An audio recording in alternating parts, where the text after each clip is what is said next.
La mayoría de nosotros, por lo general, siempre hemos tenido curiosidad de nuestro árbol genealógico. ¿De dónde venimos? ¿Quiénes fueron nuestros ancestros? ¿Quiénes fueron nuestros abuelos, tatarabuelos y demás? Pero frecuentemente esta información para nosotros es muy poco útil. A no ser que de pronto encontremos por ahí a un tío ya como para eso, pero el resto en realidad es como poco útil. Nuestra genealogía. Saber que soy nieto o bisnieto de alguien allá, pues, vamos, no es que vaya a impactar mucho la vida de cada uno de nosotros. De acuerdo a lo que estamos estudiando en las predicaciones, lo que estamos viendo en las predicaciones, ahora último estamos estudiando el libro de Génesis, del cual ya hemos visto los primeros 9 capítulos. Hoy vamos a ver el capítulo número 10, Génesis 10. Y lo voy a leer. Y es un árbol genealógico. Y les voy a pedir el favor de que le pongan mucha atención a lo que voy a leer, este capítulo 10, porque cuando terminemos vamos a hacer algunas preguntas sobre los nombres que vamos a leer.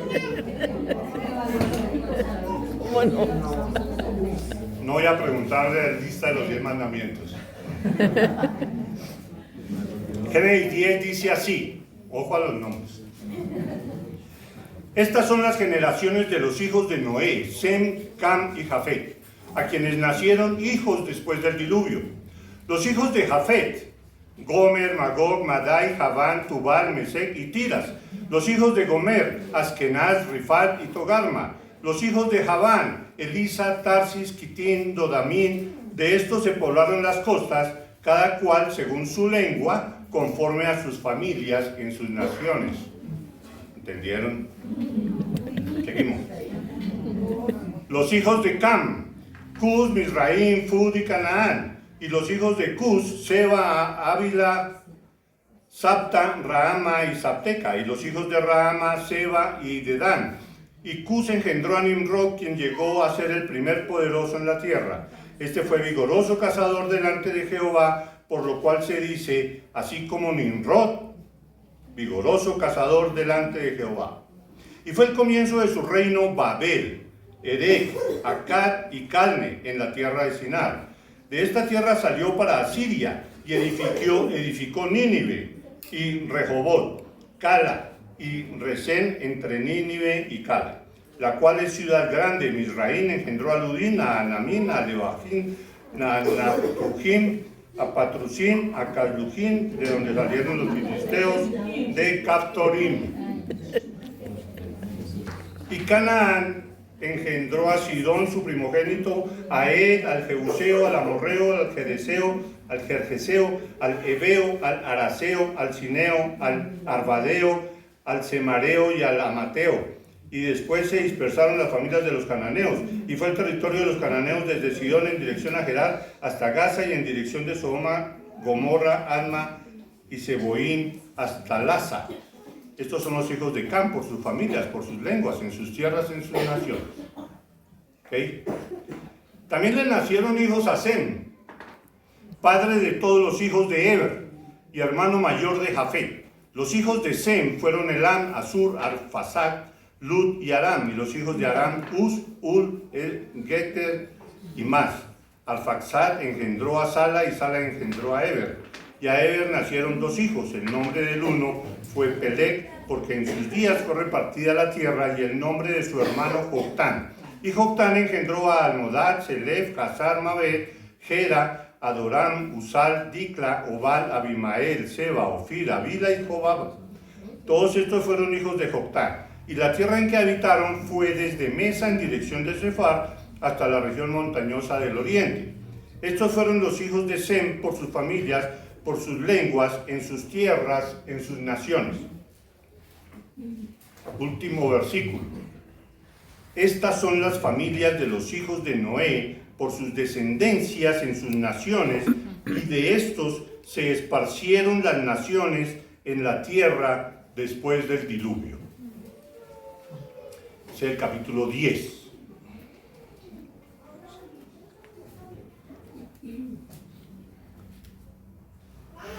Dios, en este capítulo 10, nos muestra la genealogía de toda la humanidad. Algunos le llaman a este capítulo la tabla de las naciones, de donde salieron todas las naciones. Nos muestra y cómo se distribuyeron y de dónde salieron. Los 3 hijos de Noé, sabemos quién fue Noé, lo hemos visto ya, que hizo el arca, más de 100 años construyendo el arca, luego el diluvio y demás. Nos muestra cómo, este capítulo nos muestra cómo Dios, en su divina providencia, fue quien distribuyó por todo el mundo a los descendientes de Noé, y por lo tanto a toda la humanidad, pues sabemos que toda la humanidad, la cual venía inicialmente de Adán y Eva, es ahora descendiente únicamente de Noé y su esposa, porque todos murieron en el diluvio, todos lo sabemos.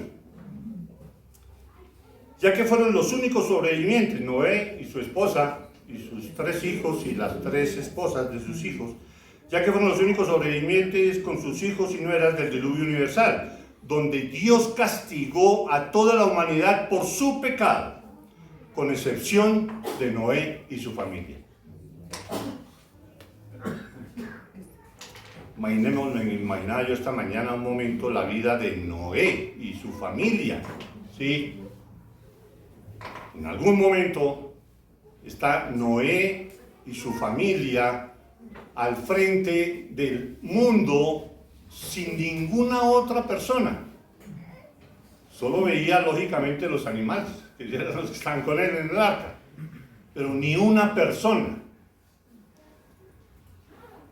Imagínense ustedes con su familia, donde nadie más existiera, usted solo, al frente, y con el mandato de Dios: multiplícate, prospera, aquí está toda la tierra, reproduce de todo, reproduce la humanidad. Tú y tu familia nomás, es una situación bien complicada, uno diría imposible, ¿sí? Y sí, sin Dios es imposible, es imposible. A través de la genealogía que aparece en el capítulo 10, con la que aparece en Génesis 11 y en el Evangelio de Mateo, podemos ver claramente la línea genealógica de Abraham, David y por lo tanto de Jesús. La misma línea geológica.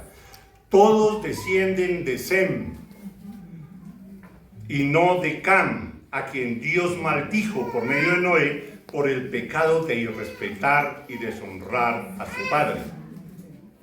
Cam fue maldecido o maldito.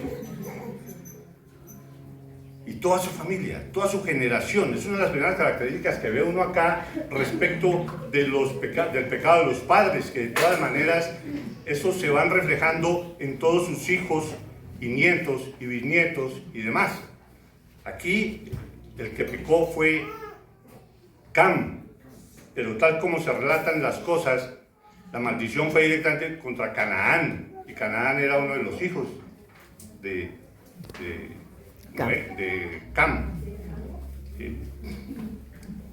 Es una de las primeras características, así como para resaltar. Entonces, con esa línea genealógica, Dios nos está mostrando los ancestros terrenales de Jesús.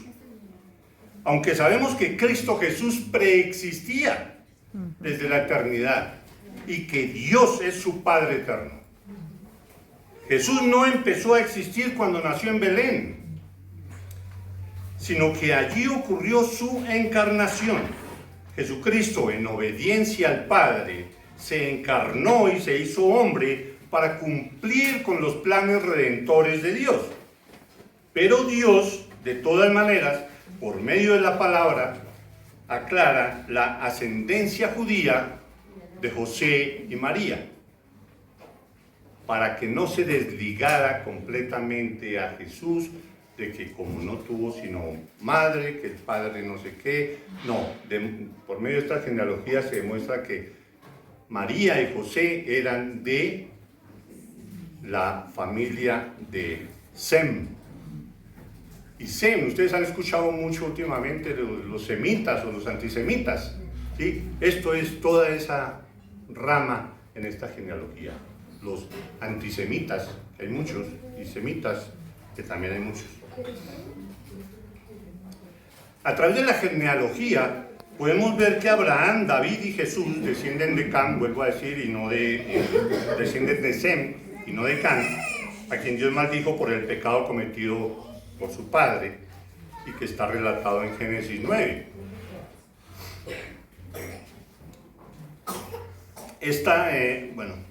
Los hijos de Cam, cuyos descendientes ocuparon la tierra posteriormente prometida a Abraham. Esa tierra prometida para Abraham la ocupó precisamente la familia de Canaán. Esta tierra llegó a ser la tierra de los filisteos, esa zona, o sea, zona en la que actualmente está la Franja de Gaza, donde ahorita todos estos conflictos. Ahora, hagámonos una pregunta. ¿Por qué Dios coloca esta información aquí? ¿Cuál es su propósito? ¿Qué nos quiere mostrar Dios con todo esto? Él tiene muchísimas razones, lógico, ¿sí? Para contestar esto tenemos que tratar de descubrir alguna de esas razones. Tenemos que remontarnos al momento en que Dios inspira a Moisés para que escriba el Pentateuco. O sea, Génesis, Éxodo, Levítico, Números y Deuteronomio, que fueron los libros que escribió Moisés y que los dio a conocer, empezaron a leerlos poco tiempo antes de que pudieran pasar a la tierra prometida, ya en los últimos, en la segunda mitad de la vida de Moisés o algo así, ¿sí? De ahí sale el Pentateuco, o esa es la época en que se escribe y se conoce el Pentateuco. Ese momento histórico, cuando Moisés escribe estos libros, estaba precedido de 400 años de esclavitud del pueblo judío bajo el régimen pagano e idólatra de los egipcios. Allá estaba el pueblo judío, todos lo sabemos. E iba hacia la tierra prometida a Abraham. ¿Sí? Ese momento es 400 años de esclavitud allá en Egipto, y el pueblo iba hacia la tierra prometida a Abraham, zona que entre paréntesis fue donde se establecieron algunas de las familias descendientes de Cam. Se establecieron ahí, en Palestina y toda esa área. Pero también los de Sem también se establecieron ahí en un área parecida o cercana. La idolatría de muchos judíos quedó evidenciada con la construcción del becerro de oro para idolatrarlo. Imagínense el pueblo judío, el pueblo escogido por Dios, el pueblo en el que había empezado a trabajar Dios desde mucho tiempo antes, sin todavía decir que es el pueblo escogido, ni mucho menos. Pero esos 400 años de una nación en medio, dominados, esclavizados por el imperio, o como se le quiera llamar, egipcio, completamente pagano, idólatra. La concepción que tenían de Dios y demás, los antepasados de los judíos, digamos así, el pueblo de Dios, pues todo eso que se conocía, todo eso tuvo que distorsionarse mucho durante todos esos 400 años en que estaban metidos en semejante país, en Egipto. ¿Sí? 400 años en que el pueblo escogido de Dios, la nación de Israel, estuvo bajo esa opresión pagana, llena de todo lo que acabamos de decir, de dioses, diosas, multitud de ídolos, creencias religiosas completamente contrarias a lo establecido por Dios, teorías del origen del hombre y cosas así, me imagino que había en toda esa civilización egipcia. Hasta ese momento solo existía la tradición histórica. Eso era lo único que tenían los judíos, digámoslo así.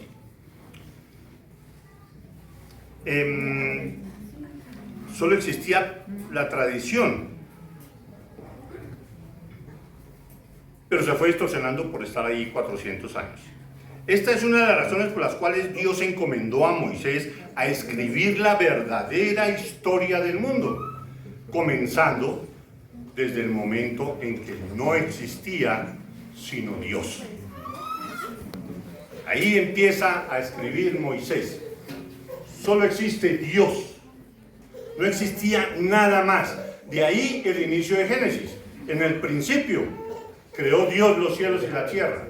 Antes de existir los cielos y la tierra, de acuerdo a ese versículo, ¿qué había? Dios. No había nada más. Esta es la forma como Dios inicia su revelación por medio de la palabra, por medio de las escrituras.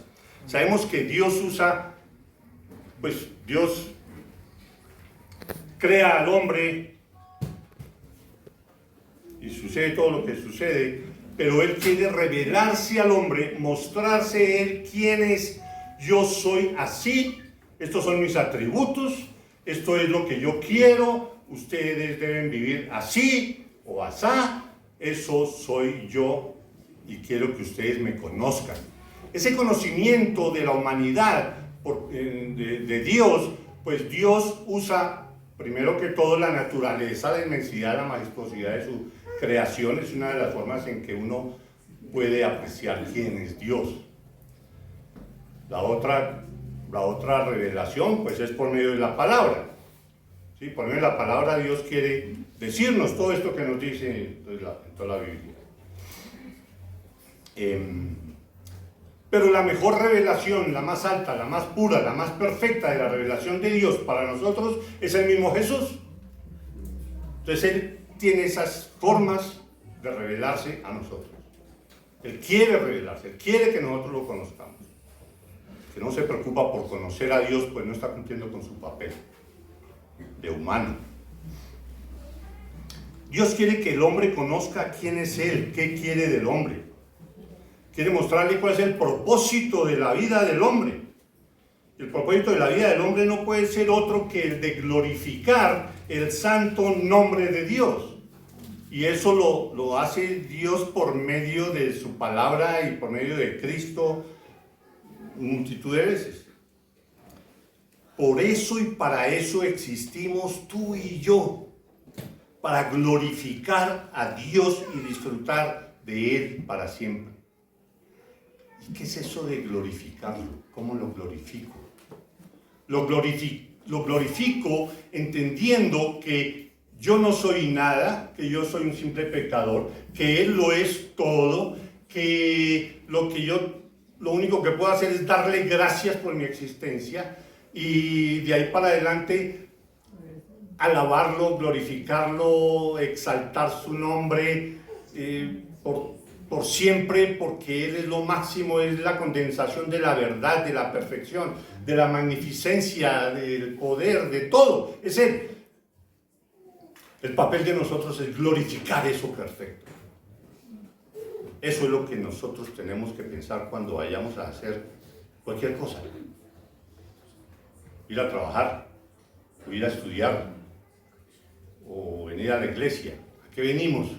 No a encontrarnos y tener un rato sabroso, aunque de eso también se trata. Pero venimos a glorificar a Dios. Si dictamos eso, estamos perdiendo el tiempo. Para esto Dios se revela por medio de su palabra para que el hombre conozca sus atributos, su poder, su majestad, su justicia, todo esto.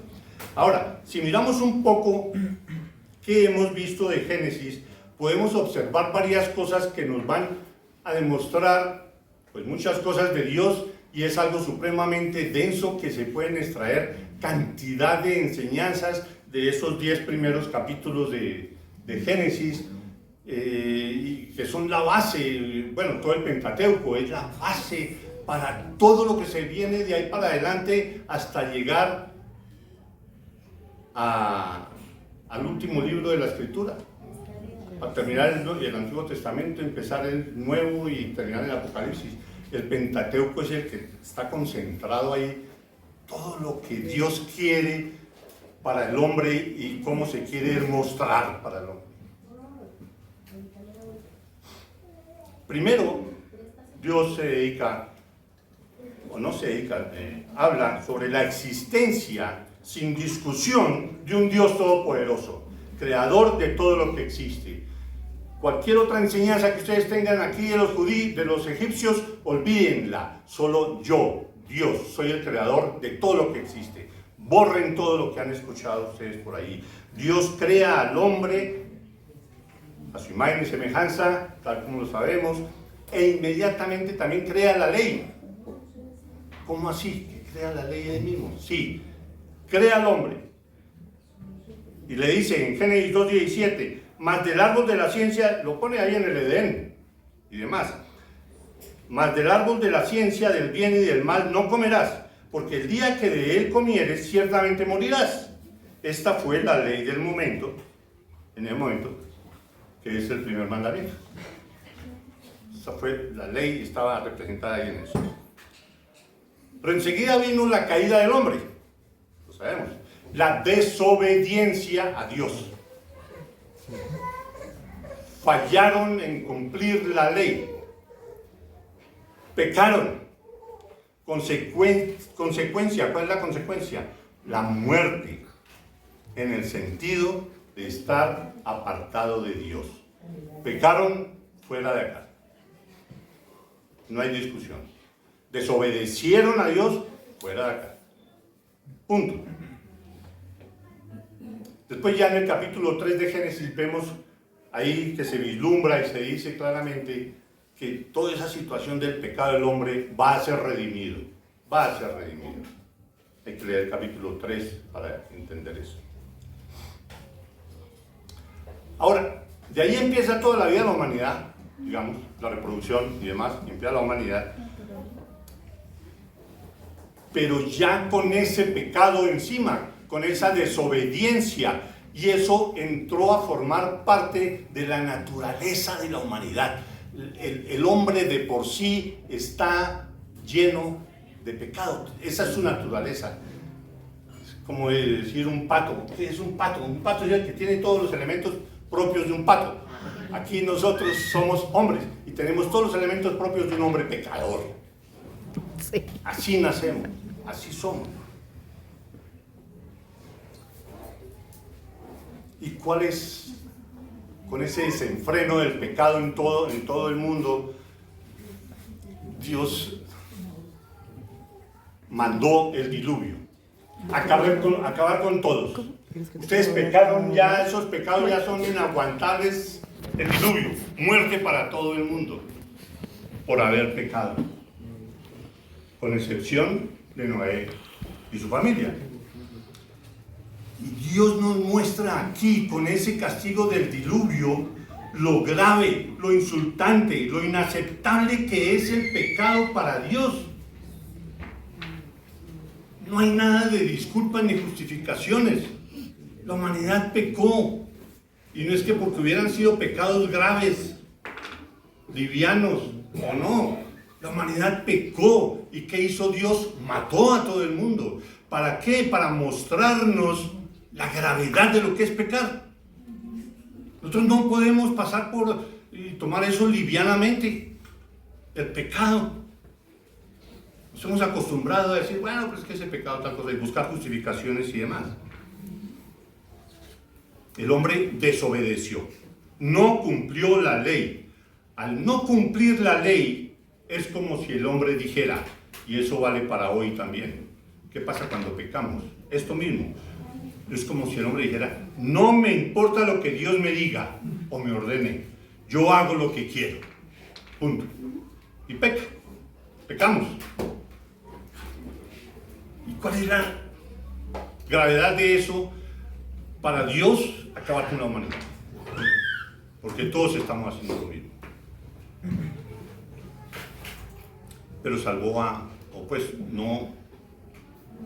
no mató a Noé y su familia, porque eran santos.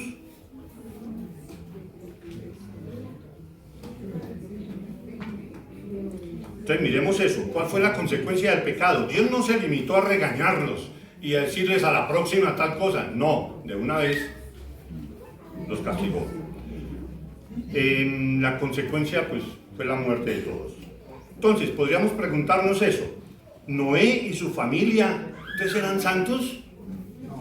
No. Solo que Dios mostró su gracia y su misericordia y se reservó ese remanente. Eso de lo de reservarse ese remanente se ve varias veces en la historia bíblica, hasta Apocalipsis. Se ve que Dios, pueblo, peca, tal, se reserva un remanente, tal, hasta en Apocalipsis se ve. Después, ¿qué vimos? Después vimos que Noé y su descendencia también eran pecadores. Esto nos muestra que el pecado forma parte de la naturaleza humana, tal como lo dijimos anteriormente. Antes de Noé y a pesar de todo lo que sucedió, después también. Pero la humanidad no siguió pecando de la misma manera que antes, porque hubiera provocado la misma solución de Dios de acabar con todo. O con todos, más bien. ¿Y por qué no siguió? ¿Por qué se puede decir de que no se está pecando de una manera tan grave como antes de Noé? Si nos ponemos a ver la situación de hoy en día en el mundo, yo creo que estaríamos diciendo, estamos pecando peor que en esa vez, antes de Noé. Pero en general, el mundo no siguió pecando de la misma manera que antes, porque Dios, por su gracia general, por mantener el mundo caminando y a través de toda esa historia del mundo, poder Él seguirse revelando al hombre. Por su gracia general, contiene, reprime el pecado y controla el mal en la sociedad hasta que su voluntad quiera. Y eso es lo que vemos hoy. Muchas guerras, desgracias y todo lo que se quiera, pero Dios está en control. Y no es peor, que debería ser peor, por nuestra maldad, la maldad de la humanidad. No es peor porque Dios tranca. Dios controla. Ahora,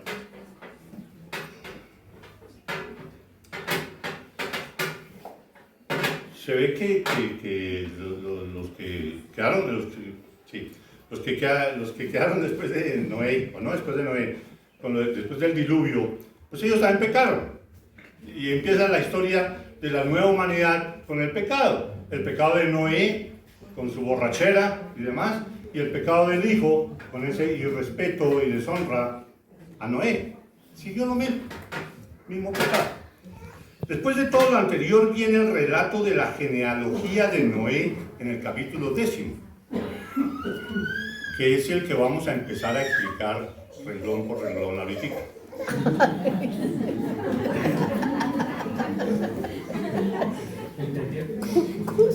Lo principal de esta genealogía es que nos muestra la soberanía de Dios y que por lo tanto todo está bajo su control. Dios fue el que dispuso de este me nace este, de este me nace este otro, estos se van a vivir allí, estos se van a vivir allá. Yo soy el que distribuyo, el que pongo, el que formo naciones, el que hago todo. al analizar todo esto, ve uno es ese poder de Dios soberano que todo lo domina. No podemos nosotros tomarlo livianamente. Las familias, los descendientes de Noé, Dios los repartió por todo el mundo. A raíz de que desobedecieron, y sobre todo en lo que se va a ver ahora en el capítulo 11, cuando ellos desobedecieron y querían formar, ese era solo un gran grupo de hombres, solo una nación, y construir algo que llegara hasta el cielo y todo lo de la Torre de Babel, y Dios los confundió, tal como lo vamos a ver, y sale todo el mundo disperso de allá a ocupar el mundo. Así, a la loca, no, a donde Dios los puso. Dios los puso.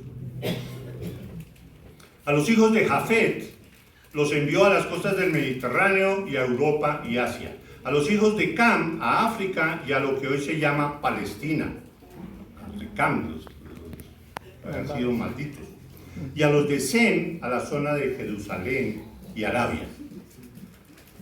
De ahí en adelante continúa el relato bíblico de la actividad de Dios en la historia humana para mostrar quién es Él, para mostrar su amor, su misericordia, su poder, justicia, hasta llegar al cumplimiento de su pacto redentor con la humanidad. Pacto redentor por medio de su Hijo, nuestro glorioso, perfecto y todopoderoso, nuestro Señor Jesucristo. Hermanos, que todo este estudio de Génesis y el del resto de la Biblia nos sirva para fortalecernos en la fe del único Dios verdadero, Padre, Hijo y Espíritu Santo, y que no lo tomemos a la ligera. Y para que cada vez que entendamos lo dañino y perverso que es el pecado y y el odio, digámoslo así, de Dios hacia el pecado, y todo eso que ofende a Dios de tal manera que amerita acabar con toda la humanidad. Todo esto nos lleva también, aparte de eso, de tener en cuenta el pecado y cómo es el pecado para Dios, que acaba con toda la humanidad por ese pecado, o por los pecados de esa época. Por otro lado, vemos la gracia de Dios, de cómo a pesar de toda esa historia de pecado y de ofensas a Él continuamente, Dios perdona. Y Dios envía a su Hijo a morir para que nosotros pudiéramos ser salvos. Si uno se pone a analizar eso y se lo presentan a uno algo parecido en una película, uno dice, no, qué película tan absurda. ¿Cómo es que el dueño va a mandar al hijo a que lo maten allá? Solo para que estos pecadores puedan vivir. Pero eso es la gracia de Dios, lo que se hablaba hace un rato de que es gracia. Ninguno de nosotros merecemos nada, es solo por su gracia.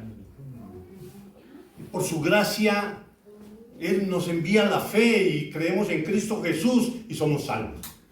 No hay ninguna otra manera. Pero todo motivado por Dios, que es el que tiene en control absolutamente todo. Entonces, que todo esto nos lleve también a ser cada día más agradecidos con Dios por esa salvación tan grande que Él nos ha dado. Darle gracias y darle gracias. Y honrarlo a todo momento. Vivir por y para Él. Amén. Amén.